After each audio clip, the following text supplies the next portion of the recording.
통해서 응답하시는 줄 믿습니다. 하나님께서 기도 응답하시는 거룩한 체험이 저와 여러분의 삶에 늘 넘치기를 간절히 축원합니다. 특별히 이 목회자가 되면은 이제 제일 큰 어려움은 설교를 자주 해야 한다라는 어려움입니다. 설교를 준비하는 입장에서는 그게 크게 어렵진 않은데 설교를 듣는 입장이 어려울 수 있으니까 설교를 매번 준비할 때마다 잘 들릴 수 있도록 하기 위해서 목회자들은 많은 수고를 하게 됩니다. 그 중에 하나가 이제 설교 제목을 정하는 건데요. 제가 지난 7년간 했던 설교 제목 중에 오늘 제목이 제일 좋지 않나 생각이 듭니다. 제가 어떻게 정했냐면 사명자, 오늘을 사는 영원의 사람. 진짜 제가 박수가 나올 정도네요. 여러분 여기 다 증인이십니다. 제가 다 여러분한테 박수를 유도하지 않았음을 다 알고 있습니다. 그래서 따라해 볼까요? 사명자, 오늘을 사는 영원의 사람. 이 한 제목만 기억하면 오늘 설교는 다 들었다고 해도 과언이 아닙니다. 오늘을 살고 있지만 사실 영원에 속한 존재가 사명자다. 사명자는 그러한 마음으로 기도하고 그러한 마음으로 살아가는 사람이다 하는 것이 오늘 말씀의 전부라고 해도 과언이 아닙니다. 자, 우리는 먼저 답을 보았는데 문제가 뭐가 남았을까요? 그러면 어떻게 이 문제에서 그런 답이 나왔느냐 같이 이제 문제를 풀어보는 일이 남아 있는 것이죠. 그럴 때 여러분 각자가 저와 함께 이 말씀 안으로 들어가서 다시 말해 이 시편 안에 들어가서 이 시편의 질문들의 대답을 하면서 진짜 그 결과가 사명자 오늘을 사는 영원의 사람이라는 답을 같이 도출한다면 여러분 모두 같이 기뻐할 수 있는 거예요. 아, 맞구나. 이 말씀은 바로 그 말씀이구나 하는 확신을, 제가 가진 확신을 여러분도 갖게 될 줄을 믿습니다. 아무쪼록 오늘 이 밤에 저와 여러분 모두 주님께서 주시는 거룩한 확신 속에 사명자가 현재 오늘을 살아가고 있지만 영원에 속한 사람인 것을 같이 깨닫고 그 기쁨과 환희 속에서 기도의 세계로 들어가는 저와 여러분 다 되시기를 예수님의 이름으로 축원합니다. 아멘. 우리가 이 시편을 사명자의 기도로 규정할 수 있는 이유가 무엇일까 생각해 보기 원하는데 첫 번째는 바로 6절에 등장하는 왕이라는 단어 때문입니다. 우리 6절 같이 한번 읽어볼까요? 6절 같이 읽습니다. 시작. 주께서 왕에게 장수하게 하사 그의 나이가 여러 대에 미치게 하시리이다. 아멘. 이 말씀 전체에서 갑자기 우리로 하여금 뭔가 이 말씀을 낯설게 하는 구간이 바로 이 구간입니다. 갑자기 주께서 왕에게 장수하게 하사 이렇게 됐단 말이죠. 근데 이 시편 61편은 누가 지은 시일까요? 시편은 잘 모르겠으면 대부분 누굽니까? 다윗이죠. 그렇습니다. 다윗으로 찍으면 됩니다. 다윗이 지은 시입니다. 그러면은 어떻게 원래 고백해야 돼요? 다윗이 왕이잖아요, 그죠? 다윗 자신이 왕이니까 주께서 나에게 장수하게 하사, 주께서 나를 길게 하사. 이게 원래 장수하다는 건 이건 우리나라말 의역이고요. 원어로 하자면은 나를 길게 하사 이렇게 되어 있는데 주께서 나를 길게 하사 나의 나이가 여러 대에 미치게 하시리이다. 이렇게 하면은 이제 우리가 오해의 소지가 없고 이 시편의 기도가 더 직접적으로 1차원적으로 다가온다 이 말이죠. 그런데 갑자기 여기다가 3인칭 왕을 표현하고 갑자기 그의 나이가 여러 대에 걸쳐 미치게 하시옵소서라고 갑자기 3인칭을 대하는 것입니다. 자, 그러면은 이 왕이 누구냐는 것이 굉장히 중요하겠죠. 다윗이 하나님을 향해서 내 주님이라고 불렀고요. 갑자기 다윗이 기도하는데 하나님, 내가 아니라 이 왕을 장수하게 하시고 이 왕의 나를 길게 하여 주시옵소서, 여러 대에 미치게 하여 주시옵소서라고 기도했으니까 이 왕이 도대체 어떤 사람이냐, 누구를 지칭하는 거냐, 이것이 아주 중요한 문제가 될 것입니다.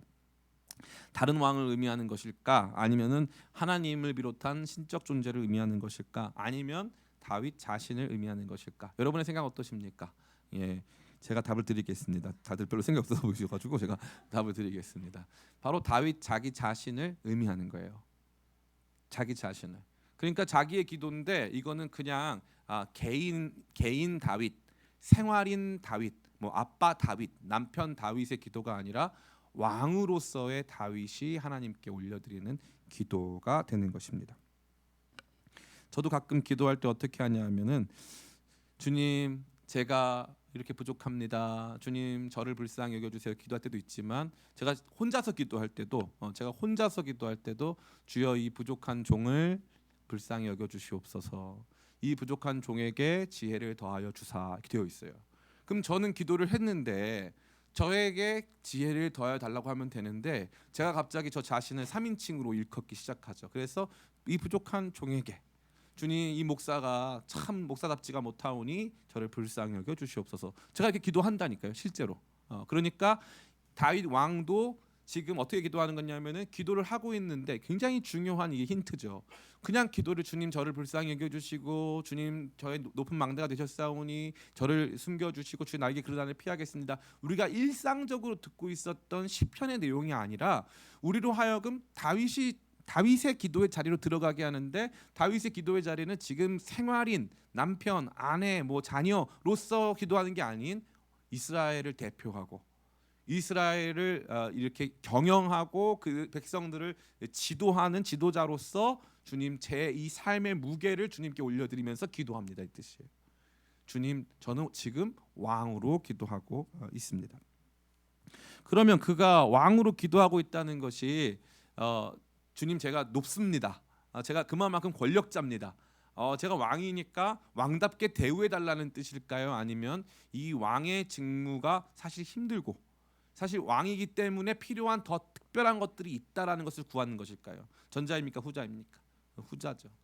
왕이기 때문에 주여 제가 이런 상황입니다.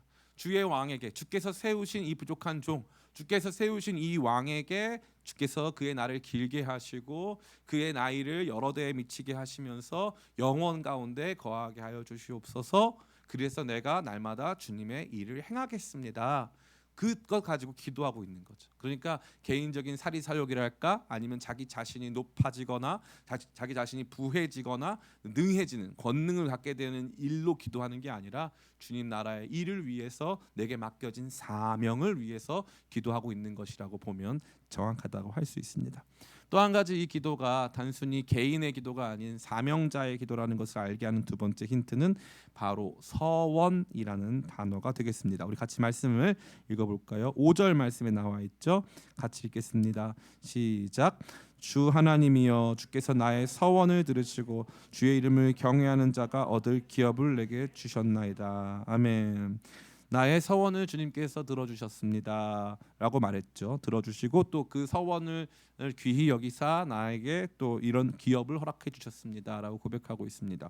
여기서 끝나지 않고요, 8절 말씀도 이 말씀 전체가 서원으로 끝나고 있음을 우리는 보게 됩니다. 같이 읽겠습니다. 8절 시작.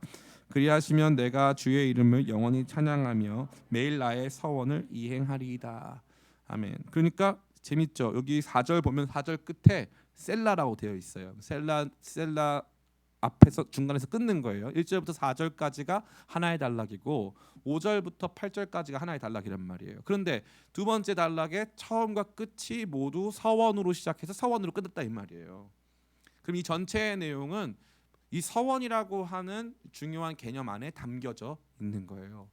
내가 살아야 되는 이유, 이 서원, 내가 주님께 내 삶은 이러한 삶이 되겠습니다 라고 요청드린, 나는 이렇게 살겠습니다, 난 이런 일을 하겠습니다, 주 앞에 이런 존재가 되겠습니다 라고 요청드린 그 삶을 주 앞에 구하고 있는 거예요. 그러면 이 서원이 자기 마음대로 한 걸까요? 아니면 하나님께서 요청하시는 일을 자기가 서원한 걸까요? 전자입니까? 후자입니까? 예, 후자입니다. 하나님께서 그 왕에게 요청하신 그 일, 주님 제가 그 일을 하겠습니다. 왕으로서 제가 하나님께서 내게 기름 부으셔가지고 나와 함께 하셨기 때문에 내가 그러면 그 일을 제가 행하겠습니다. 주님 저는 주 앞에서 이러저러한 왕이 되겠습니다 라고 자기 자신의 삶의 모습을 주님 앞에 서약하고 있는 것이라는 거죠. 그러니까 이 서원이라고 하는 내용이 없다면 단순히 주님 저 지금 많이 힘드니까 저를 좀 도와주셔야 됩니다, 제가 주님을 의지하고 있으니까 주님께서 저를 도와주셔야 됩니다 라고 끝났으면은 이 시편은 개인적인 필요, 개인적인 고난 속에서 올려드린 개인 탄원시가 될 수밖에 없어요. 그러나 여기 중요한 부분, 자기 자신이 왕이라는 사실을 언급하고 또 한 가지 자기가 왕으로서, 이 왕이라는 내용 6절에 있지 않습니까? 그러면 위에 5절과 뒤에 8절에 서원으로 이걸 묶어주면서 이 왕은 서원, 다시 말해 하나님께 서약한 것을 이행하여 드리는 약속을 성취하는 왕이다라는 것을 의미하는 거예요. 그러니까 나 자신의 이 길은 하나님께서 나라고 하는 사람에게 주신 그 그 사명을 성취하는 길 가운데 있습니다를 선언한 것이고 그 사명자가 지금 기도하고 있는 내용이 이것이다라는 것이죠. 이게 아주 중요한 것이 되겠습니다. 자, 그렇다면 이러한 이 사명자의 기도, 이 시편 61편에서 가장 많이 등장하는 개념이 뭘까요? 뭐 이거 자세히 살펴보세요. 뭐가 제일 많이 등장하는 것 같습니까? 설교가 안 풀릴 땐 장제식 형제를 이용하면 참 좋습니다. 그 제식 형제 어떤 내용인 것 같아요? 가만히 보니까 뭐가 제일 많이 등장합니까? 뭘 많이 구하고 있어요? 여기 보니까 네, 뭘 많이 구하고 있습니까? 오늘은 진짜 물어보는 거예요. 그 동안은 그냥 넘어갔지만 오늘은 진짜 물어보는. 뭐 같아요? 뭐가 제일 많이 나와요? 이 시편 이렇게 읽으면 굉장히 은혜될 때가 많이 있어요. 뭐가 제일 많이 나와요? 박수 한번 쳐주세요. 네. 이 말씀에서 제일 많이 나오는 게 영원이에요. 영원. 여러분 혼자 아마 이 시편 묵상하면 이거 거의 발견할 수가 없어요. 거의 발견할 수가 없어요. 그 시편이요. 이게 왜 어렵냐면은 마치 이 포장이 너무 두껍게 되어 있는 좋은 선물 같은 것 같아요. 그래가지고 포장을 뜯기가 어려워요. 그래서 사람들이 이 시편을 묵상할 때 피상적으로 묵상하는 거예요. 그래서 이 사람 어려움 있고 지금 이 어려움 속에서 부르짖는구나. 요거까지만 늘 묵상한단 말이에요. 그러면 그 안까지 안 들어가 보니까 이 사람이 어떤 기도를 하고 있는지 자기와 동일시가 이루어지질 않아요. 근데 여기 보면은 제일 많이 등장하는 게 뭐냐 하면은 바로 영원과 관련되어 있어요. 보세요. 6절에도 주께서 왕에게 장수하게 하사 그의 나이가 여러 대에 미치게 하시리이다. 장수와 그의 나이가 여러 대에 미친다. 일반적인 사람은 한 대 살잖아요. 그죠? 일반적인 사람은 한 대 혹은 3대 정도 살잖아요. 그죠? 그런데 지금 왕은 그것을 넘어서게 하라는 뜻이에요. 그러니까 그가 가지고 있는 일반적인 인간적 수명을 넘어선다라는 의미를 갖고 있는 것이죠. 두 번째 7절에 나옵니다. 그가 영원히 하나님 앞에 거주하리니. 그죠? 8절에 그리하시면 내가 주의 이름을 영원히 찬양하며 매일 나의 소원을 이행하리이다. 아멘. 그러니까 여기에는 계속 뭐가 담겨 있냐면은 영원이 담겨 있는 거예요. 영원. 그러면 지금 이 사람은 지금 현재 이 사람이 살고 있는 오늘은 어떤 상황입니까? 오늘은 하나님이여 나의 부르짖음을 들으시며 내 기도에 유의하소서. 내 마음이 약하여질 때 땅끝에서부터 주께 부르짖으오리니 나보다 높은 바위에 나를 인도하소서. 주는 나의 피난처시요 원수를 피하는 견고한 망대이심이니이다. 오늘의 그의 삶은 원수를 피해야 하는 삶이고 도망쳐야 하는 삶이고 부르짖어야 하는 삶이고 마음이 약하여진 삶이라 이거예요. 사명자가 지금 어떤 길을 걷고 있는 거예요? 지금 그러한 상황 속에 놓여져 있다는 거예요. 이거는 너무너무 아름다운 말씀이 아닐 수 없는 거예요. 이걸 해석하는 다양한 방식이 있는데 이것을 예수님의 이야기 속으로 해석하는 방법도 있어요. 근데 저는 그거보다 우리가 그거 나중에 여러분들이 또 개인적으로 신약 성경과 관련되어서 이 말씀을 잘 묵상해 보면 참 신기한 게 많이 등장하는데 그러한 것보다 우리가 평상시에 생각하지 못했던 사명자로 살아간다는 것이 어떤 것인가 이 말씀이 너무나 잘 보여주고 있는 것이죠. 우리가 살펴본 요 세 가지 내용 있죠. 왕, 서원, 영원. 이거 가지고 우리가 이 말씀이 우리 가운데 주는 메시지를 발견할 수 있습니다. 첫 번째는 무엇입니까? 따라해 볼까요? 사명자에게 어려움이 있다. 예, 사명자에게는 반드시 어려움이 있음을 보여주고 있는 거예요. 왕으로서 살기 시작하면서부터 어려움이 있는 거예요. 다윗은 외롭고 힘든 삶을 살았어요. 그러나 그럼에도 불구하고 그가 혼자 있었고 부모에게 인정받지 못했고 또 삶 속에서 어려움들이 있긴 했지만 그래도 그럼에도 불구하고 왕으로 살았을 때만큼 어려움을 겪지는 않았어요. 우리가 성경 말씀을 읽을 때 성경에 등장하는 사람들이 얼만큼 힘들고 어려운 일을 당했는가에 대해 깊이 묵상하지 않습니다. 우리는 우리 자신의 고통을 묵상하는데 바빠서 하나님의 사람들이 걸어온 길에 대해서 거의 묵상하지 않아요.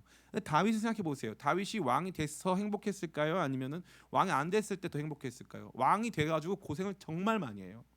정말 많이 합니다. 자기 아들이 자기한테 반역했잖아요. 그래서 그 아들이 어떻게 됩니까? 제발 그 아들은 죽이지 말아달라고 했는데 그 아들이 죽임당하잖아요. 그 아들이. 나중에 제가 또 이 사무엘하 또 강해할 날이 있거나 혹시 여러분들 나중에 찾아보면 알겠지만 이 압살롬을 부추겨서 압살롬에게 이렇게 반역을 하게 한 배후에 요압 장군이 있어요. 그런데 요압이 나중에 다윗이 요압을 비롯한 많은 군사를 다 들으라고 절대 죽이지 말아달라고 요청했는데 누가 죽입니까? 요압이 정확하게 소년 압살롬의 심장을 찔러서 요압이 죽입니다. 근데 그 요압을 끝까지 처단할 수가 없어요. 너무 강한 권력자여서. 내 아들을 죽인 원수와 평생 함께 산단 말이에요. 그러니까 이건요, 저는 이 성경의 이야기는 드라마 중에 드라마고 영화 중에 영화고 상상을 초월하는 이야기예요. 왕으로 살아간다는 것, 이 왕으로 살아간다는 건 그 왕관의 무게를 견딘다는 걸 의미하는 거예요. 참 어려운 시간들을 많이 통과한 거죠. 다윗이 어떻게 하냐면은 형들 도시락 갖다 주러 전쟁에 참전합니다. 전쟁터에 갔어요. 아빠가 도시락 갖다 주라고 음식 갖다 주라고 또 상관에게 보낼 또 여러 가지 뇌물들 섞어가지고 잘 줬단 말이에요. 다윗은 아직 이 전쟁에 참여할 의무 복무 연령이 아닙니다.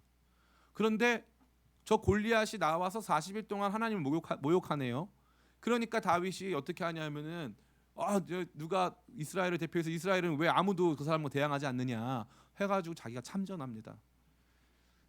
다윗은 참전 연령이 돼서 참전한 것도 아니고요, 끌려간 것도 아니에요. 다윗의 삶은 하나님께서 그를 기름 부은 순간부터 그에게 이스라엘의 왕과 같은 마음을 주셨어요. 사자의 심장 같은 심장을 주셔가지고 그는 그러한 삶을 살아온 것이죠. 그러나 그의 삶에 반드시 무엇이 있었다? 굉장히 힘들고 어려운 고난이 있었다 이거예요. 여러분들이 고난을 받아들일 때 이상한 것으로 받아들이면 안 된다 이 말이에요. 안 된다 이 말이에요. 제가 요즘에 우리 청년들과 성도님들을 봤을 때 마음이 많이 낙심해 계신 것 같아요. 그래서 그게 상처가 오래되면은 가난이나 고통이 오래되면 상처가 되고요. 상처가 오래되면 그게 인격이 되거든요. 그래서 그게 인격처럼 자리 잡아가지고 조금만 그 부분을 건드리면은 막 폭발을 하는 거예요. 마음이 너무 힘들어지는 거예요. 그래서 요즘은 다 어떤 분위기냐면 누구도 누구를 건드리지 않는 분위기예요. 극도로 조심하는 분위기. 농담 한마디 했다가 난리가 납니다. 큰일 나는 거예요. 극도로 조심하는 분위기죠. 근데 그게 우리 교회 안에도 있어요. 그래서 어떤 생각이 있냐면 사람들이 자기가 받은 상처나 고난이나 아픔 이런 것들이 너무나도 크니까 이건 마치 하나님도 공감해 줄 수 없는 것이고 함부로 누가 나한테 얘기해서도 안 되는 것. 옛날에는 어떤 게 있었냐면은 누구네 집에 아프다, 누가 병원만 갔다 그럼 주보에 올려요. 주보에. 누가 아프다 그러면 주보에 올린다니까요. 병원에 입원했다 그러면 뭐 별것도 아닌 어떤 집사님 창피해, 쌍꺼풀 수술로 병원 갔는데 창피하게 주보에 올라간 거예요. 그런 걸로 왜 올려? 아니 집사님 병원 갔다 그래서 올렸지. 우리 거기 성형외과 간지 어떻게 알았어? 뭐 이러면서 막 올라가는 거예요.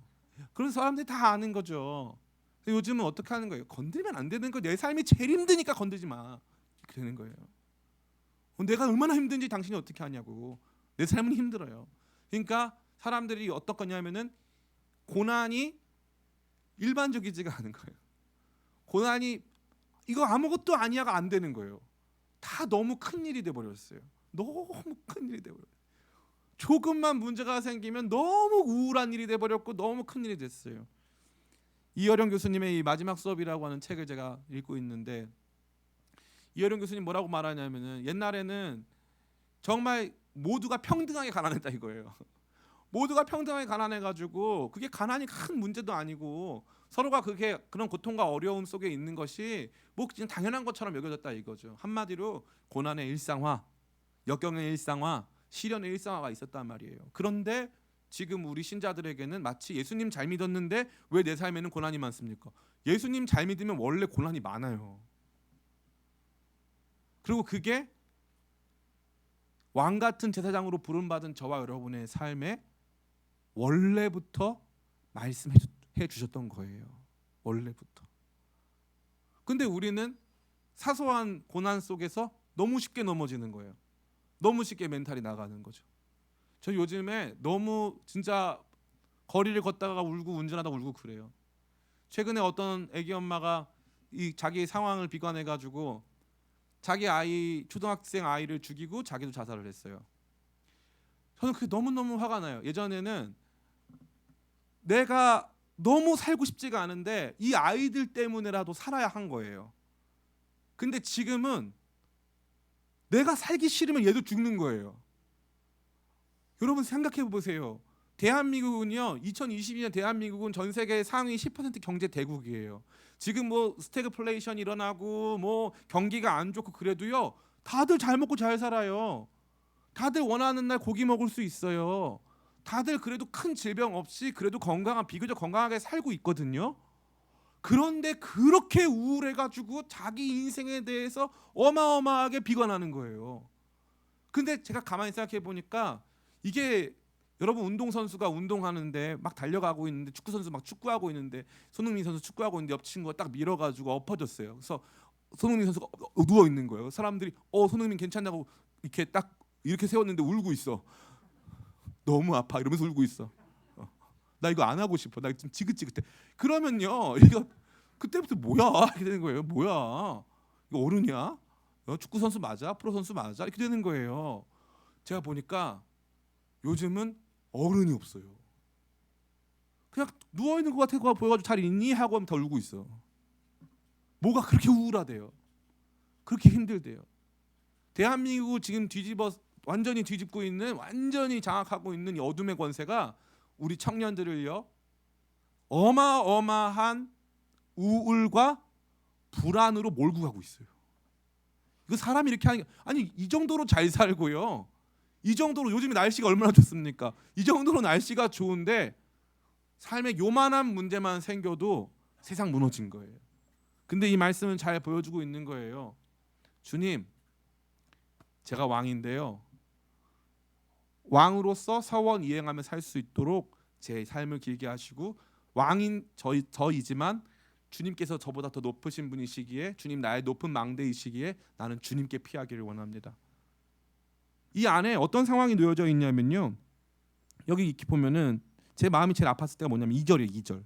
2절. 내 마음이 약해질 때에 땅 끝에서부터 주께 부르짖으오리니 나보다 높은 바위에 나를 인도하소서. 저는 이 말씀이 너무 마음에 그냥 정말 큰 종소리처럼 울려요. 내 마음이 약해질 때, 마음이 약해질 때. 살다가요, 마음이 약해지는 날이 오는 거예요. 아무 문제 없이 사는데 문제가 뭐냐면 마음이 약해진 게 문제예요. 마음이 그냥 확 주저앉아 버린 거예요. 주님께서 원하시는 그 비전을 향해 달려나가는데 마음이 약해지는 거예요. 마음이 무너지는 거예요. 그러면 그때부터 이게 이상하게 주변 환경과 여건은 전혀 문제가 없는데 내 마음이 확 무너져 버린 거예요. 전 이렇게 공감이 잘 되는 말씀이 어디 있어요? 왕으로 살아가는데 주님께서 내게 주신 그 왕의 길을 쫓아 주님께 말씀드리며 주님 앞에서 내가 서원하고 작정한 그 멋있는 인생을 위해 살아드리는데 어느 날 마음이 확 무너지는 거예요. 이건 원수에 의한 것이 아닌 것 같아 보이죠? 그죠? 내 마음이 약해질 때라고 되어 있잖아요. 원수가 내 마음을 이렇게 해가지고 아프게 했습니다가 아니잖아요. 내 마음이 그냥 무너지는 거예요. 요즘 말로 치면은 자존감, 또 열등감, 자존감이 낮아지고 또 열등감이 폭발해가지고 마음이 확 낮아지는 거예요. 이 누구에게도 찾아온다? 왕에게 찾아온다 이거예요. 왕에게 찾아온다.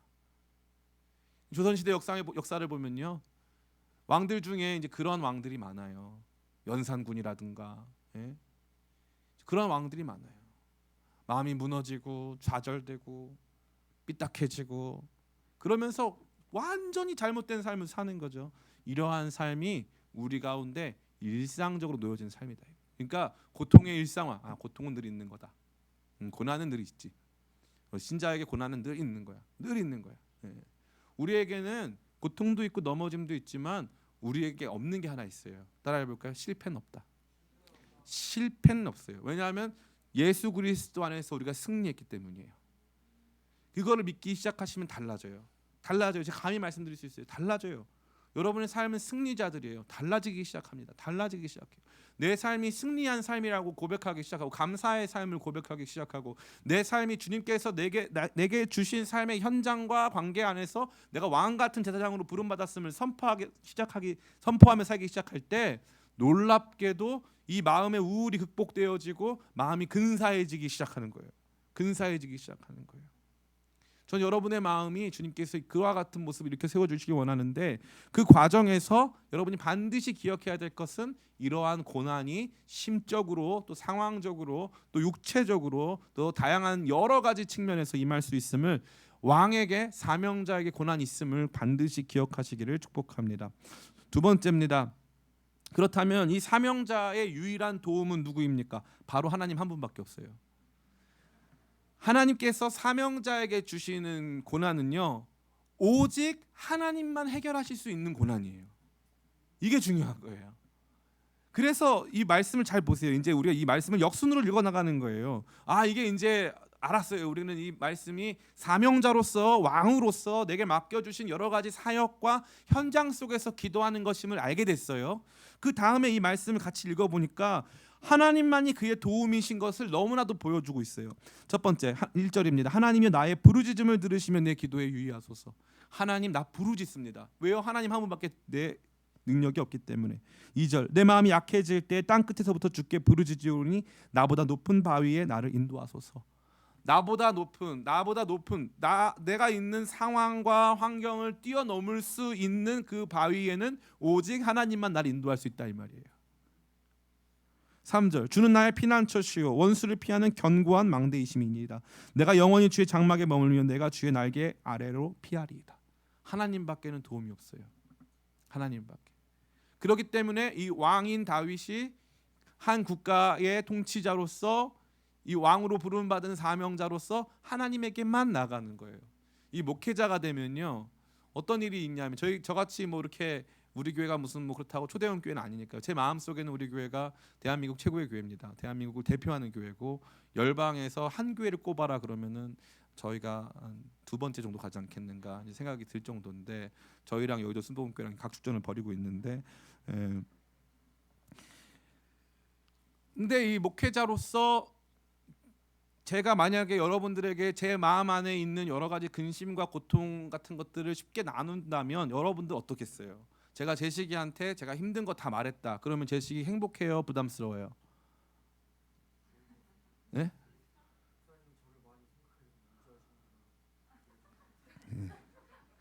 철이 없어가지고 네, 농담이고요. 너무 감사합니다. 정말 저는 많이 생각하고 있어요. 제시 형제를 너무 좋아하고 있고요. 그러나 제가 말한다고 제가 도움이 될까요, 안 될까요? 도움이 안 되는 거예요. 괜히 가가지고 제가 말하고 나서 제시기한테 말하고 나니까 마음이 편안하다, 이런 일은 없다는 거죠. 아멘. 그런 일은 없어요. 그런 일은 없어요.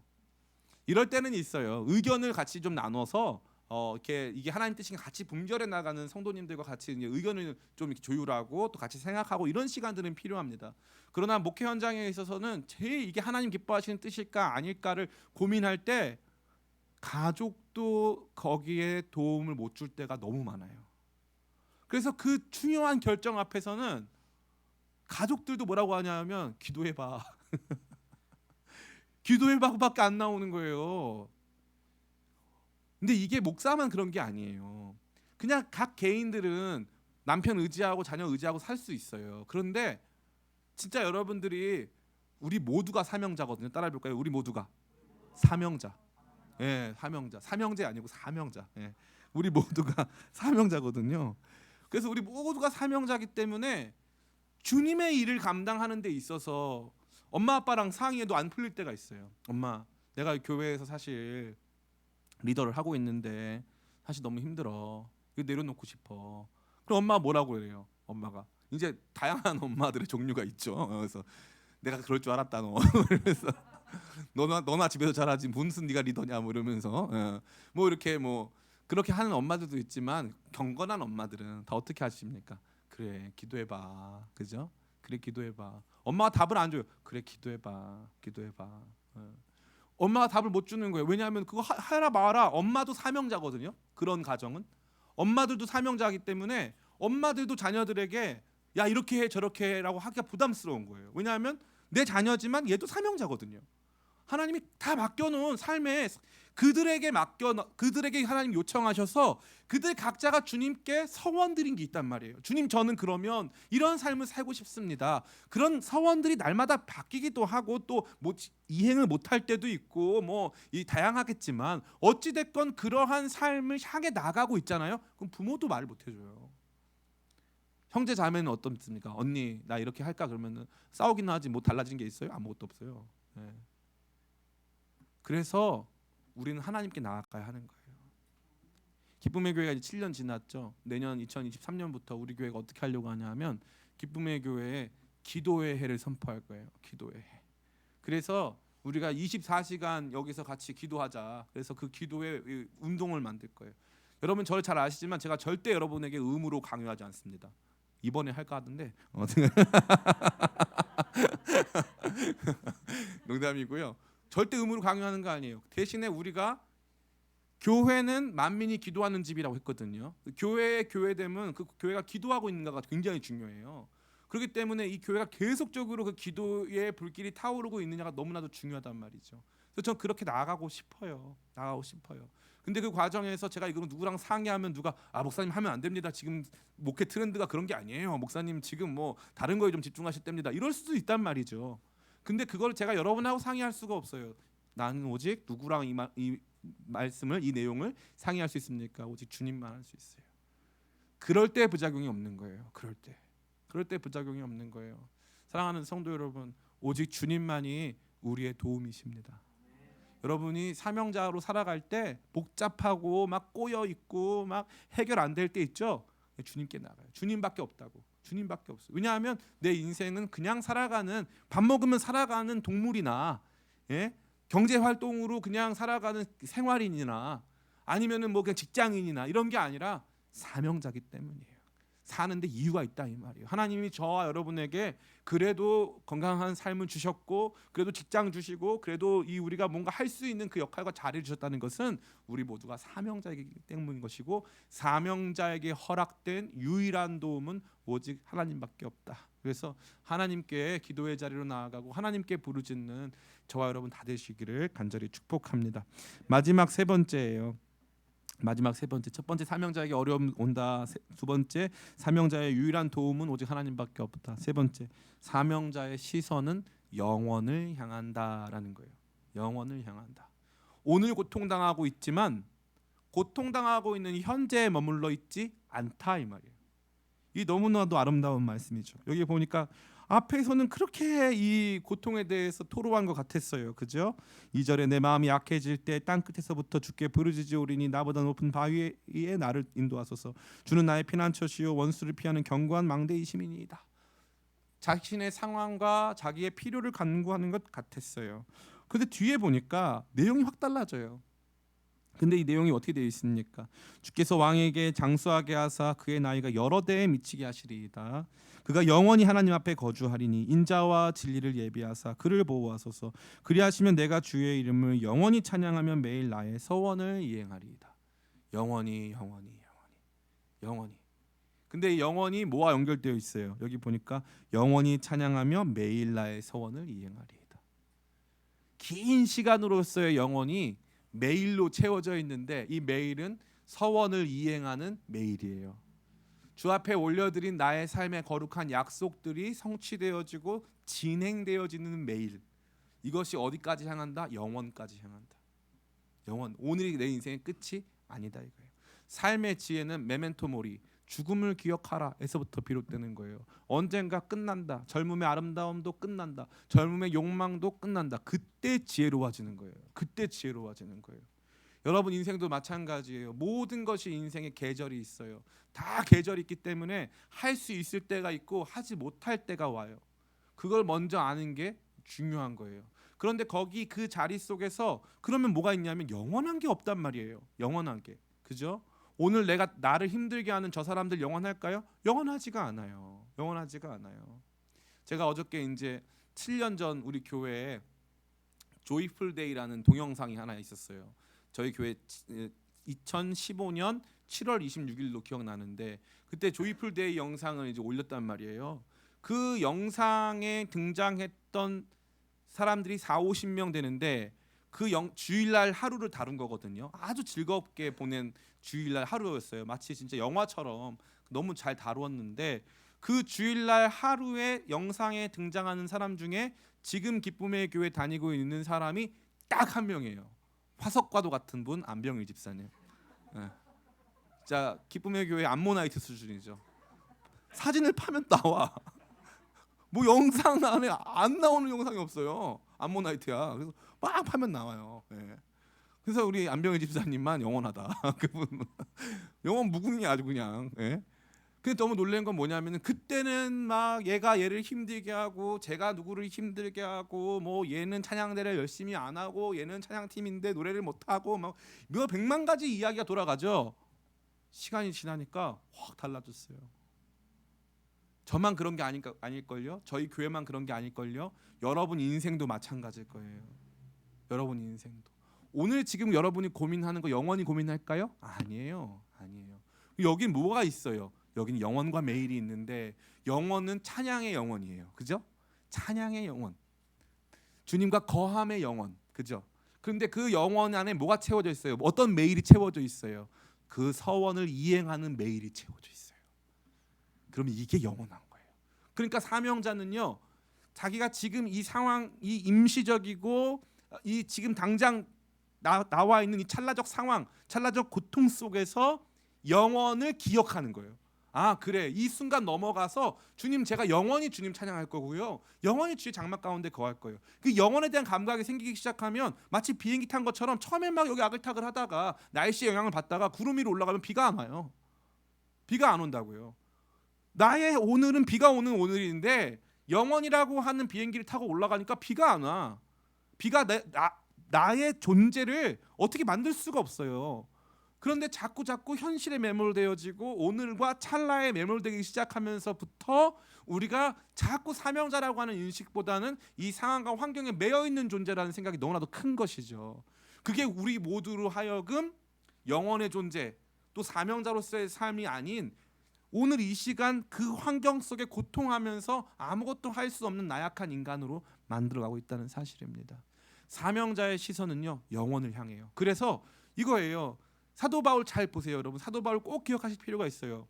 사도 바울이 2000년 전에 복음을 전했을 때 그때 사람들에게 있어서 복음은요, 그야말로 황당한 거예요. 야, 이거 뭐 이게 대단한 거라고 목숨까지 걸어, 이런 거예요. 근데 사도 바울은 알았던 거예요. 잠깐 보이는 이 눈에 보이는 것보다 눈에 보이지 않는 영원한 것이 있다는 거예요. 그 사명자는 이 영원하고 더 가치 있고 불변하는 그 가치 속에서 기쁨을 누리는 거예요. 제가 복잡하고 어려운 선택이 놓여질 때마다 하는 게 하나 있어요. 내가 주님 마지막 날 주님께서 제 코끝에 호흡을 가져가시고 제가 이 땅에서 숨이 끊어질 때 내가 오늘 한 이 결정이 그때 어떨까? 찰나적이고 순간적인 결정인 것인가? 아니면 이 결정이 사실은 영원을 향한 것이었는가? 이 너무 단순해져요. 사람이 지혜로워지는 거죠. 그거 한번 대충 넘어가려고 해가지고 이 했다가는 큰일 나는 거예요. 여러분 지나갔는데 만약에 이 은행에 갔어요. ATM기 앞에 갔습니다. 거기 갔는데 돈다발이 이렇게 있는 거예요. 100만 원이 그냥 다 이렇게 가져가라고 마치 이렇게 손을 펼치고 있는 것 같아. 예. 거기 신사임당 누나가 막 이렇게 환영하고 있어요. 인사를 나한테 건네는 것 같아. 샬롬 이렇게 막 인사를. 신사임당인데 왜 히브리어로 인사를 하는지 모르겠지만 막 인사를 하는 것 같아. 그걸 보니까 CCTV 꺼져 있어. 예. 가져가고 싶어 안 가져가고 싶어? 안 가져가고 싶죠. 그죠? 그걸 왜 가져가고 싶어? 그죠? 나랑 아무 상관도 없는 거 왜 가져갑니까? 그걸 그죠? 돈다발 왜 가져가요? 그걸 그죠? 그런데 우리가 막 유혹이 된단 말이에요. 만약 그런 게 있다면. 근데 거기서 생각해 보는 거예요. 이거 가져갔다가 나중에 망신당하고. 예? 사람들이 그 얘기 많이 하더라고요. 한국은 노트북 뭐 이런 거 핸드폰 커피숍에 두고 가도 안 훔쳐가는 나라. 예. 근데 재밌게 한국에서 잘 도난당하는 게 뭡니까? 자전거 피해자들 많죠? 저 피해자입니다. 대표적인 피해자. 자전거는 그렇게 훔쳐가요. 그러면 사람들이 더 양심적이어서 그런 거 안 훔쳐갈 걸까요? 아니면은 이거 훔쳐가봤자 피곤하다. 덜 피곤한 거, 거의 사람들이 찾지도 않는 거, 그게 뭐야? 자전거니까. 그런 거 많이 훔쳐가는 거예요. 소매치기도 별로 없어요. 사람들이 현금 갖고 댕겨야 소매치기 필요하지. 현금도 안 갖고 댕기는데 소매치기 왜 필요합니까? 그잖아요. 그러니까 이게 재밌는 게 뭐냐면은 우리가 생각했을 때는 이 마치 이 지금 당장 이 문제가 해결될 것 같은 것들 보이는데 이게 나중에 이게 문제가 돼가지고 이거 피곤해지겠다 이러면 안 하는 거잖아요, 그죠? 사명자는 바로 그 영원의 시선에 사는 거예요. 영원의 시선에 나의 영원한 도움 되신 주님께서 나를 이 환난 가운데 당연히 건지실 것이고 주님 나의 날을 길게 하셔서 내 사는 날 동안 나의 매일을 주님께 서원을 이행하는 매일로 삼아 주시고 나는 그렇게 서원이 매일이 끝난 후에도 주님께 영원히 거하며 주님 영원히 찬양하겠습니다. 저는 주님 영원히 찬양할 수 있는 사람으로 살고 싶어요. 이게 환상과도 같지만 성령께서 오시면 이게 진짜 마음 가운데 기쁨으로 충만해지기 시작하는 거예요. 지금 당장은 찰나의 것들, 상황의 것들, 환경의 것들 여러분의 가운데 크게 느껴지지만 시간이 가면 갈수록 그런 것들은 다 임시적인 것들이에요. 나이는 먹고 삶은 지나갑니다. 그러한 모든 것들 다 지나갈 때 결국 남는 건 무엇입니까?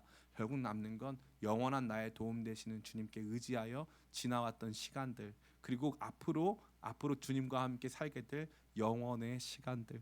그것을 매일매일 사명자로 살아가며 내게 주신 날들 동안 내 서원을 이행하는 시간으로 채워가는 그러한 마음의 거룩한 변화와 깨달음이 있는 저와 여러분들에게 간절히 축원합니다. 이제 말씀 다 마칩니다. 오늘 이 기도는요 왕으로서 주 앞에 올려드린 기도예요. 주님 그냥 다윗으로 한 사람의 배우자로 한 사람의 아들로 뭐 자녀로 올려드린 기도가 아니라 주께서 맡겨주신 그 직분을 행하는 사명자로 올려드린 기도입니다. 이 사명자는 오늘이라고 하는 불편하고 고난 가운데 있는 시간을 살아가지만 그 사명자의 시선은 영원을 향해 있습니다. 오늘을 사는 영원의 사람 사명자. 그는 고통 가운데 있지만 하나님만 의지하고 기도하며 영원을 바라보는 사람인 줄 믿습니다. 저 여러분 모두가 그러한 기도의 사람, 그러한 사명의 사람 다 되시기를 예수님의 이름으로 축원합니다. 우리 잠시